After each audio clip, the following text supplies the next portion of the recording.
The Drifters, 24 original hits. A double album I bought from the record fair at Wycombe Arts Centre for £5. This has one LP of the Atlantic songs and one LP of the 70s songs that were released on Bell Records. I know I must have heard the classic Drifters songs when I was very young, because I never remember having heard them for the first time. They were always there, on the pre-Beatles BBC Light programme, on shows like Two-Way Family Favourites. There are Christmas songs, birthday songs, summer holiday and leaving on a jet plane songs. But if you're like me, whenever you find yourself up on a roof, probably felting a shed, there is only one song, Up on the Roof by the Drifters. The same probably applies if you find yourself under a boardwalk.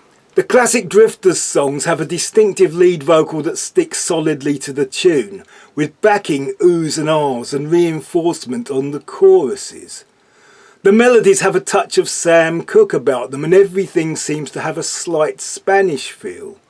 The backing is a very basic rhythm section with prominent strings. The classic songs like Save the Last Dance for Me, Saturday Night at the Movies, When My Little Girl is Smiling, and Come On Over to My Place are unbeatable and timeless.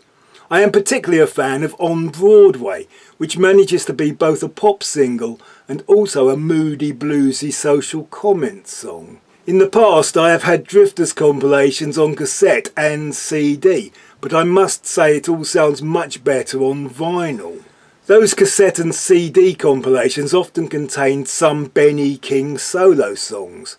Like Spanish Harlem, the song that seems most to sum up the Drifters sound, and of course Stand By Me, which was co-written by King himself. The Drifters was always just the name of a vocal harmony group. It had ever-changing lineups, which included Benny King and the long-standing member Johnny Moore. However, they were at their best with the late 50s, early 60s lineup on Atlantic Records, which was produced by Lieber and Stoller and used songs from the best writers of the times like Goffin and King and Mann and Weil. Following the Northern Soul explosion, a version of the Drifters set up in the UK in the 70s.